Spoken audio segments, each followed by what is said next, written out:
azali mosikoli na ngai na likambo na ngai atelema moto asuka banguna na ngai baya ebele kasi mpona Jésus bakopota banzela sambo batia mitambo na banzela na ngai kasi mpona Jésus bakozinda bango moko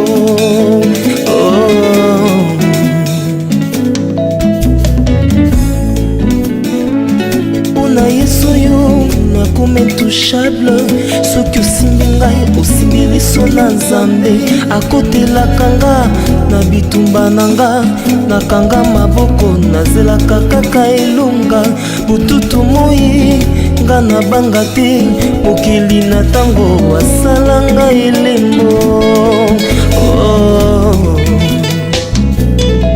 Yesu nyonso ya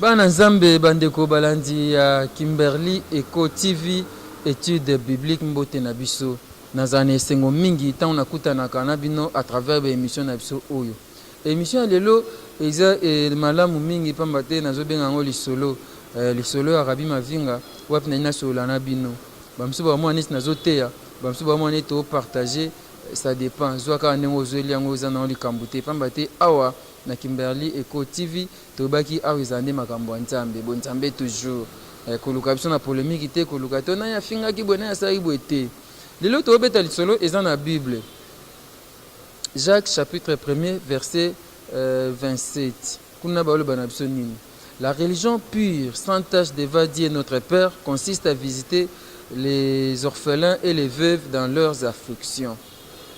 Religion ya malamu o ezali peto liboso na Nzambe tata o ya biso ezali kotonga lingomba ya munene te ezali kotonga église ya bâtiment ya munene te ezali nini ezali kokende kotala bana bitike na ba veuve na ba pasi na bango pour visiter bana bitike ona chilwa to bengi bana ya nshia mwana wa nshia na Swahili to bengi mwana etike nani Nzambe kombo ekimie na lingala to bengi ka mwana etike orphelin ibongi to sungaye na tango ya pasi ko visiter orphelin ko visiter veuve mais lelo to lobela plus orphelin azali mwana oyo tango susu papa akufa tango susu mama akufa tope na tata na mama bakufa ya atikala na bomoi ba benge orphelin mwana etike azanga baboti ya solo ezaka pasi soki o perdre tata o perdre mama na kimukolo okolelo ko pasi mais oyo perdre tata na bomwana affection maternelle affection oyo mama azala na we pa mwana ya moni yango te affection oyo za papa envers mwana amoni yango te pourquoi a perda bango est-ce que a perda ba parent na volonté na ye mususu a perda papa to pa perda mama mkolo ya botamaka mwana botami sima ko botama mama akufi mwana na vie na mobimba azaka na pasi na mutema azaka na douleur wana amona neti ozwa te amona neti esengo eskima ye pourquoi parce que a perda mama na ye na mkolo oyo ya botamaki misusu ba perda mama abotami peut-être na 2 ans 3 ans 4 ans mama kufa affection ya bo mama ya zana ngote ayebite mama na ya zaki ndenge nini surtout ba oya kala ba photo pesa ka pasi c'est vrai na tango na biso na bana ba 2000 awa akomona photo ya mama na yebi ata mama na ngaza ka boy mais mususu atikala ko mona elongi ya mama na été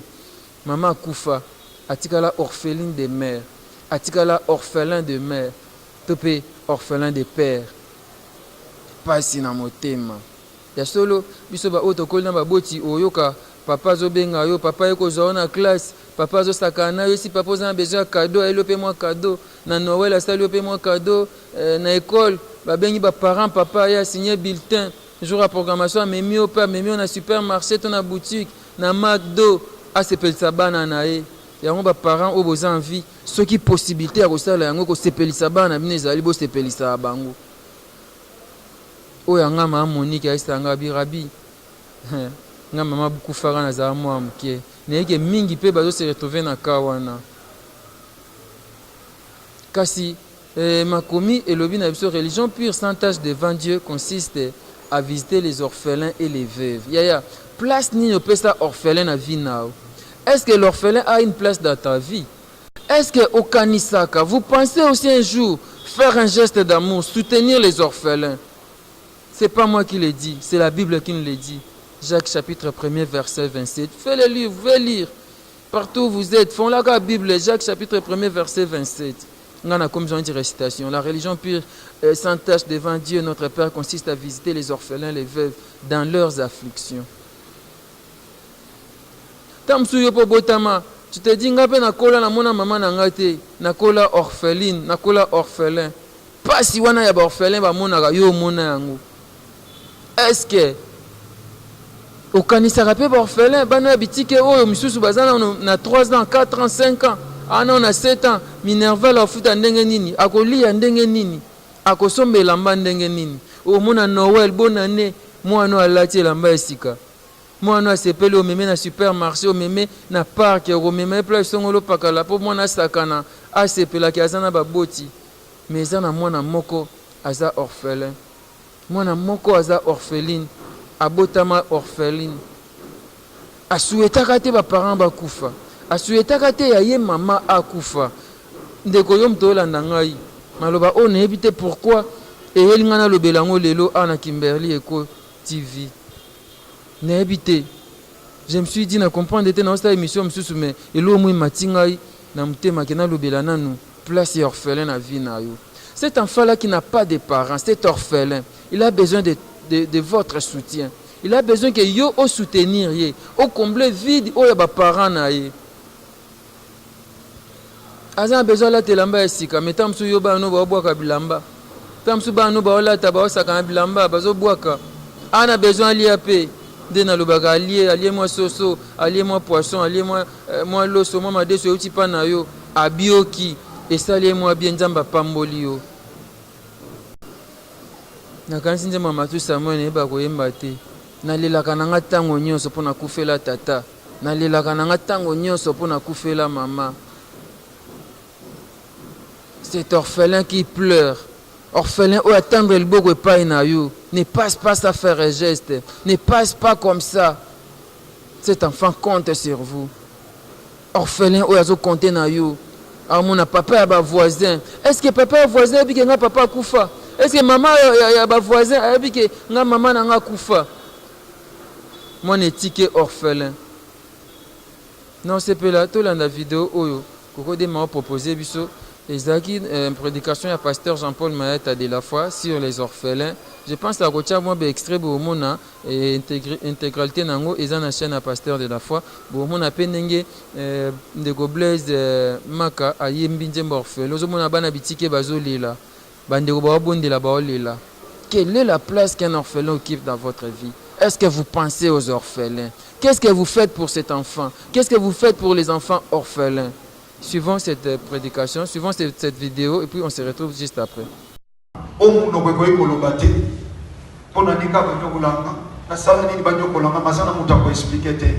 Parce que si on explique que yo beta so kwa lobby akobeta kwa sanction ko leka ko ya zwaki mwana muke akomi na sandu kwa makamu na mutema TV mwana ona sana droit à changer chaîne pour ça TV na bakota au côté la bana na yo ata bili kamu yo côté la kabana yo pesa télécommande yo ko sa sana na libanda yo bimana o libanda mais mwana bana ko tala logo na film au tala na télévision mais ko se pesa mutema na ye mais à comment obligé pour kata ya pourquoi parce que yo kolonda kolobina bima libanda ya yo bana de batika na botana yake ko na yo kecha mwana loba kendra ne glace baminga ya sokola ya muninga basa age moko asa ya yate mais ya sokola ya bo basa age moko aso sokola ya mamo basa plus âgé que ye na ba uniforme tamba so sokola mwana no mususu aye encore que uniforme mususu sokola pourquoi pour azolia fufu na bino azola na ndako na bino ko aye baboti basante yaya bakobi basaki na ndako basaki na ndako on fait la zone papa on fait la zone là j'entends ya kokenda ba orphelinat bien aimé dans le Seigneur j'entends ya kokende na ba orphelinat OK kotalo lobi ah tamobana na ngai baboka kalipa tamobana na ngaba liaka na filmu po alia fona beta ye mais ça na mutu boyo azolandela na kokokola lipa aleme poselo ko siliete. Pourquoi? Parce que bato bazo cadre bon bazana incapacité ya koksa posa na bakoti na suka pour ba moyen des athées. Mais yo ozolia bana bazo kuaka bana baboya kolia ozo penser pour monter na ba orphelin. Yaya ce matin interpeller yo église. Ce matin nazo benga yo église ko mitambola tambola. Na boulevard bazo tambola. Na ba victoire bazo tambola. Pourquoi? Papa azalaki reconnaissante de son nzambe. Akipaki orphelin teta mazana bomoi.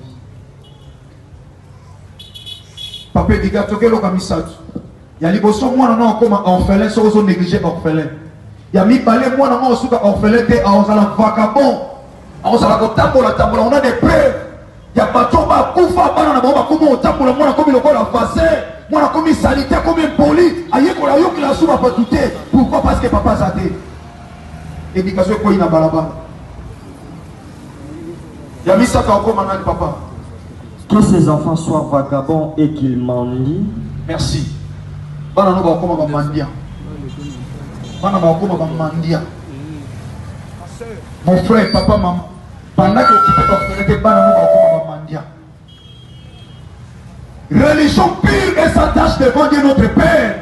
Et ça va consister en ton moment d'église, mais ça va ça va orphelin à ma veuve. Une église peut passer à un orphelin, et passer à ma veuve, c'est pas une église. Bon, on va pour la vérité. Il y a des orphelins qui pleurent même à l'église. Il y a des orphelins qui pleurent. Église au Kanisa va monter. Orphelin va zoler là.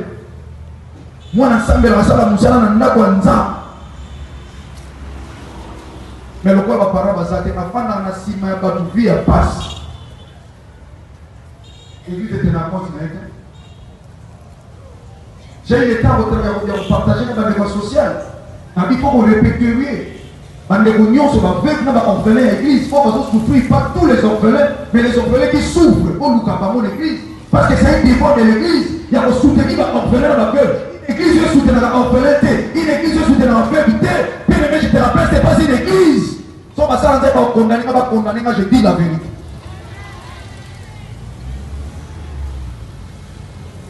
Ça m'a pas bon. Voilà, ça fait très mal. On a des larmes aux yeux lorsqu'on attend l'homme de Dieu prêcher, parler sur les orphelins. C'est pas facile. Même les hommes de Dieu, il arrive que Babosani, que orphelin Bazali. Je sais à l'époque, dans l'église, il y avait des hormones, on donnait aux pauvres, on donnait aux gens au Bazan et l'autre côté. On pensait aux orphelins. Aujourd'hui, même l'église oublie les orphelins. Les orphelins sont na place dans l'église. Orphelins sont na place dans la société. Comment va-t-il vivre cet enfant? Comment va-t-il grandir? Il doit étudier, il doit se nourrir, il doit se vêtir, il faut avoir soin médicaux. Il n'a pas de parents. Il n'a pas de parents. Comment va-t-il grandir cet enfant de 2 ans, cet enfant de 3 mois? Bana msusu babwaka bango mopoti aboti ne malamu me aza makoki te alingi asala vie ne msusu akebwaka mwana na fulu mwana na koli ayebi même pas kombo na ye ayebi même pas maternité abotama ayebi même pas kombo ya mama to ya tata na ye. Je n'accuse pas le parent, mais je veux seulement vous faire savoir qu'il y a des enfants qui souffrent, il y a des enfants qui pleurent, il y a des enfants au bazo tendre le boko vers na yo papa maman unisaidie, help me, sungangai, sadi samoun, moi orphelin, moi étiqué. Ce que sungi était nanya ko sunga orphelin oyo. Papa Blaise Makazo yemba zolela, les gens en train de pleurer, même les orphelins qui étaient là. Nous sommes à se retrouver dans balabala. Orphelin, à se retrouver dans balabala. Pourquoi? Acquisé sorcier dans la parents, dans la famille, acquisé sorcier. Et aujourd'hui, il est dans la rue en train de pleurer. Mon Dieu, qu'est-ce que j'ai fait? Pire encore, lors de sa naissance, les parents, la mère a Zuliwa, maman Koufi, moi na Botami. L'enfant abandonné comme ça. L'enfant ne fait que pleurer tous les jours. Cet enfant a des larmes aux yeux. Pourquoi? À perdre affection maternelle. À colisser affection à baboti naï. Nanya kosunga mwana oyo. Et aujourd'hui, si ceux qui n'ont pas micro nanga oyo na epsa lelo osunga mwana ya orphelin. Peu importe là où tu peux le faire. Peu importe si koko iko sela yango, n'hésite pas. Sala yango. Et sa recommandation biblique. La religion pure, sans tâche, devant Dieu notre Père, consiste à visiter les veuves et les orphelins dans leurs afflictions. Est-ce que vous visitez les orphelins? Est-ce que vous visitez les veuves? Parce qu'aujourd'hui on parle des orphelins. Voilà pourquoi nous avons plus les orphelins. Est-ce que vous rendrez visite aux orphelins? Est-ce que vous pensez même à ces enfants? Je vous prie de le faire. Kanisa taba orphelin. Kanisa taba veuve. Bana oya bitike. Il est le père des orphelins. Et je pense que ceux qui sont bango, babeleli tata na bango, babinzambe pambola ndeko mama, pambola ndeko oyo, asungi biso, prière na bango kokome pa na nkolo, oazali tata na bango. N'hésitez pas, faites-le. Donnez une place, réservez ne fût-ce qu'une place, une petite place pour ces orphelins dans votre cœur, dans votre vie. Dieu vous bénira. Je ne suis pas venu vous prêcher aujourd'hui. Je ne suis pas venu, je ne sais pas comment, mais je vous ai apporté seulement un message. La place de l'orphelin dans votre vie. L'orphelin a besoin de secours. L'orphelin a besoin de sungi. Merci na bandeko nyonso balandaka Kimberly Eco TV. Bandeko nyonso basabona. Bo partager ba vidéo oyo. Yom to partager vidéo oyo nzamba opambola yo. Je pense que Bolandi morceau maté à pasteur de la foi. Pasteur Alobi, c'est biblique. Yo mutu oyo tamsuso bota osundolo mwana quelque part osundolo pas maman ou bien pas ya mbanda zo tuka mwana mama kufa ndeko bali ozi mubali oyo azana bana mibale misatu moko mama na bango kufa ozo mépriser mwana na orphelin ozo tuka mwana wana pasteur auti ko lobango yo pe okokufa bana na ba ko orphelin ngate na lobia. Comme ça, bana no ba mona pasi o ba orphelin ba monaka eza pasi mingi. Bande no boko la bana bitike na lobite ke bosa attention mais boko la bango malamu. Pesa bango lokola mwana yo. Zo mona etike lokola mwana yo. Opesi mwana olipo pesi pe mwana etike lipa. Opesi ye saucisse pesa pe mwana orphelin lip saucisse. Ceux qui ont méprisé mona, ozo tuka orphelin, yeba ke bana na ope ba koma ba orphelin. C'est-à-dire, tu vas mourir, tu vas laisser des enfants comme ça, ils vont souffrir. Ba ko mona pasi o mona etika monaka. Na sengi na obo sunga ba orphelin. To nyoko l'orphelin te, to mépriser orphelin te. To pesa orphelin sika pembe na biso. To pesa orphelin sika na mtema na biso. Nzamba lola ko pambola. Peut-être que le Barabia a lu ce message, ni Rabia comme côté abisso. Non, juste un message je vous ai apporté pour que vous puissiez comprendre peut-être. Ce message est symbio. Ceux qui sont intéressés, on a affiché au Bengabiso et que vous allez mal mingi. C'est vrai, mais peut-être ceux qui sont intéressés, occupez au Bengabiso et Biso prochainement au Lobélaon Malam. Merci maman Rachel, na papa, pour na dengue boza soutenir Biso, de bozo motiver Biso pour que tout ça la vidéo ya boué. Quelle est la place de l'orphelin dans votre vie, dans votre famille? Est-ce que vous pensez aux orphelins? Il ne faut pas mépriser les orphelins. Peu importe son état, peu importe le lingue, comme mépriser était. Bonde la pona, sunga e, nzamba opambola. Nebina kenda orphelin moko, bokolim sanga ezana bana oyo bazana ba malformation ba kizengi. Parce que na lobeka ka mwana oyo orphelin aza susu kizengi. Il y avait des gens qui m'avaient condamné. Rabbi, tu ne pouvais pas dire ça. Non, Rabbi, tu ne peux pas dire ça. J'avais mal au cœur. Je me demandais, na lingala, bano baza na problème mental, babenga ba onini, ne ba quitté. Et on a beka en français. Il y a senga ba excuse. To mépriser l'orphelin, peu importe son état, to sunga bango. nzamba lola oaza tata bango kosunga. Merci mingi na bino so bolandi biso lelo. Merci maman Rachel, Kimberly, Eco TV, étude biblique. Merci na Coco de Manon. Senga mne wa bo s'abonner belé. Bo s'abonner belé. To bana ko partager na bino. Soki bolandi vidéo bo se pe na bo benga numéro na ngeza affiché. Bo sanga ba sujet. So i poser le kambolo bolingo intervenir au tindi voice na yo na WhatsApp na biso to ko lexa yango pe bato bakoka eko édifier peuple dédié. Pesa esika na orphelin. Sunga orphelin o attendre liboko pote osalisa ye ekozala malamu mingi. Merci na bande gonyo so balandi biso lelo to kuta mbala sima numéro ya sika. Kimberly, Eco TV, étude biblique. Merci.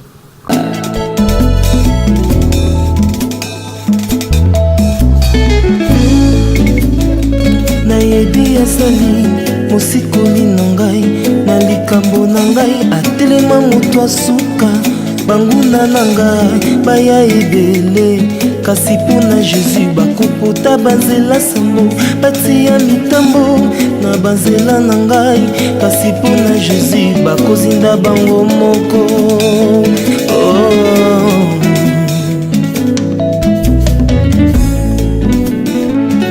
na Yesu yo nakoma intouchable soki osimbi ngai osimbi liso na Nzambe akotelaka nga na bitumba na nga nakanga maboko nazelaka kaka elonga bututu moi nga na banga te mokili na tango asala nga elembo